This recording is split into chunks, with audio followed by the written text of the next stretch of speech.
A meditação de hoje do nosso Minuto Devocional está em Mateus 21. Queria convidar os irmãos a abrirem as suas Bíblias para que a gente possa fazer a leitura do texto. Mateus 21, nós vamos fazer a leitura do versículo 6 até o versículo 9. Tem aqui também? Está aí? Não. Mateus 21, do versículo 6 até o versículo 9, diz assim: Os discípulos foram e fizeram o que Jesus tinha ordenado. Trouxeram o jumento e o jumentinho. Colocaram sobre eles os seus mantos e sobre eles Jesus montou. Uma grande multidão estendeu os seus mantos pelo caminho e outros cortavam ramos de árvore e espalhavam pelo caminho. A multidão ia diante dele e os que o seguiam gritavam: Hosana ao filho de Davi. Bendito é o que vem em nome do Senhor. Hosana nas alturas. Esse texto de Mateus 21, ele é conhecido como a entrada triunfal. É o dia em que Jesus entra na cidade santa, ele entra em Jerusalém, para ele morrer. A partir daí, em uma semana, ele vai ser crucificado. Essa é a última semana de Jesus e ela é inaugurada nessa passagem da entrada triunfal. Às vezes a gente lê a Bíblia, a gente lê o Evangelho e parece que Jesus morou em Jerusalém uns 5 anos, né? Porque ele faz um monte de coisa em Jerusalém. Quando a gente lê a palavra de Deus e a gente às vezes assiste um filme, alguma coisa assim, parece que tanta coisa acontece em Jerusalém, né? Ele faz tantos milagres, ele faz tantos ensinos, são tantas curas, são tantas coisas que acontecem nessas passagens de Jerusalém. Ele ficou uma semana só em Jerusalém, ele trabalhou bastante nessa uma semana. Foi tudo nessa última semana dele em Jerusalém. Pouquíssimas vezes ao longo da vida, a Bíblia narra Jesus em Jerusalém. A maior parte do tempo ele está fora da cidade, porque a cidade odiava ele estava decretado de morte na cidade. Se ele fosse para lá, ele iria para morrer. Então quando ele faz isso, quando ele entra na cidade santa, ele entra ciente de que ele vai morrer. E é interessante quando a gente lê isso em Mateus, porque Mateus é um dos livros da Bíblia que tem a maior quantidade de referências cruzadas.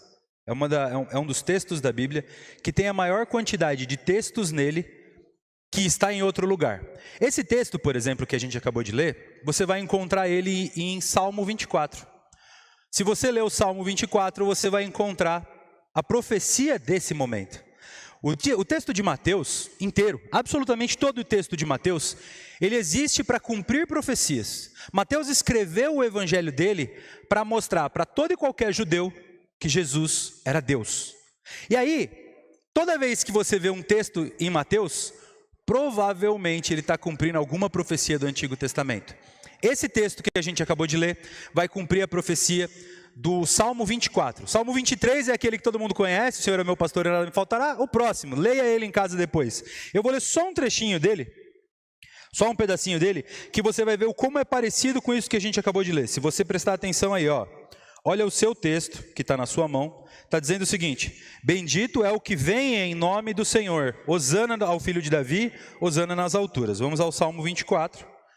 Se você abrir o Salmo 24 e descer, você vai ver a partir do versículo 7, um clamor para que levantem as portas antigas e as portas de suas cabeças, que abram-se as portas da cidade, para que o Rei da Glória entre na cidade santa. E aí ele pergunta: quem é esse Senhor da Glória? O Rei forte, o Rei valente, o Rei que é valente nas guerras. Levantem-se portas antigas, levantem-se portas às suas cabeças, para que entre o Rei da Glória. Quem é este Rei da Glória? É o Rei dos Exércitos. Esse texto aqui está contando que o Rei da Glória, que o Senhor dos Senhores, que o próprio Senhor entraria na cidade santa. E a entrada triunfal que a gente viu em Mateus 21 é o cumprimento dessa profecia de que um dia o Senhor da Glória, ele entraria na cidade santa. E o Senhor Jesus cumpre essa profecia para que ninguém tivesse dúvidas de quem é que estava entrando. E qual é o valor disso, né? Qual é a importância disso para a gente aqui, agora e hoje? A partir de segunda-feira, a gente entra no mês de abril, e o mês de abril é o mês da Páscoa, a mais importante de todas as festas cristãs. E no mês de abril, a gente vai ter uma série de oportunidades de meditar a respeito disso. E hoje a gente queria trazer essa meditação e lembrar para vocês que o Rei da Glória está chegando na cidade celestial, que o Senhor Jesus chegou para ser sacrificado nessa última semana de vida dele, e nas próximas semanas, no mês de abril, tanto de manhã quanto de noite, nós vamos meditar profundamente a respeito dessa última semana. A gente vai meditar várias vezes e por várias perspectivas diferentes o significado do sacrifício de Jesus. Porque apesar da gente celebrar o Natal com mais ênfase, né, apesar da gente celebrar o Natal com grande importância e com grande valor, a mais importante de todas as nossas festas é a Páscoa. Porque assim como você prepara um jantar como o meio, mas o jantar, né, sentar e estar à mesa com todas as pessoas, é o objetivo de preparar um jantar, assim como você dirigir até a praia é o meio com o qual você vai até a praia, o Natal ele é o meio, ele é a preparação, é aonde a gente prepara o Senhor para a Páscoa. A Páscoa é o grande objetivo, é a morte de Cristo numa cruz e a ressurreição dele que faz com que a gente esteja aqui. Então essa é a nossa festa mais importante. E é o momento onde a gente precisa ter a maior reflexão das nossas vidas ao longo desse ano, é durante esse mês, porque a gente precisa entender o valor do sacrifício de Cristo, a importância da morte de Cristo, o valor da ressurreição de Cristo e o quanto a ressurreição de Cristo é tão importante para nós, para que a gente consiga entender o tamanho da salvação que a gente alcançou. Então que você tome esse mês de abril como um mês importante para a sua vida.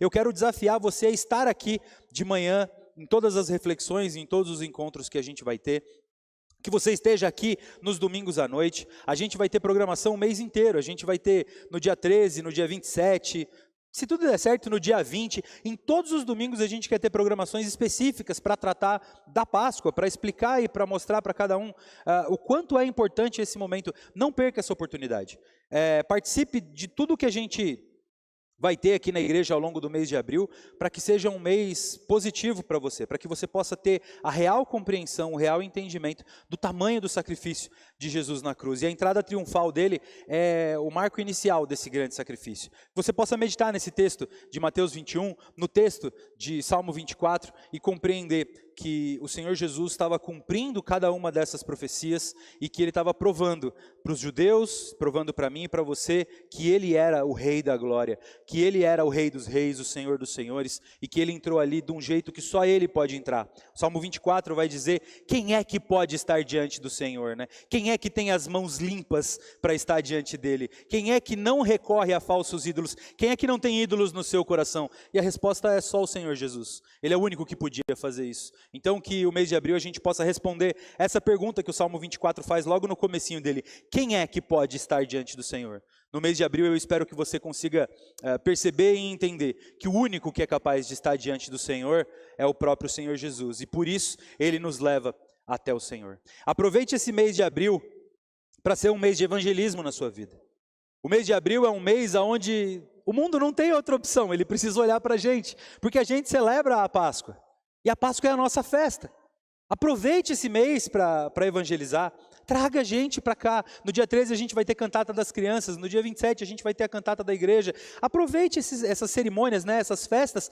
Traga visitantes. É uma oportunidade dele conhecer a palavra do Senhor Jesus. É uma oportunidade de ele também se render a esse Senhor. Não deixe esse mês passar em branco. Convide pessoas, converse com pessoas. Aproveite as oportunidades que você tem na sua rua, na sua casa, no trabalho, para pregar o evangelho.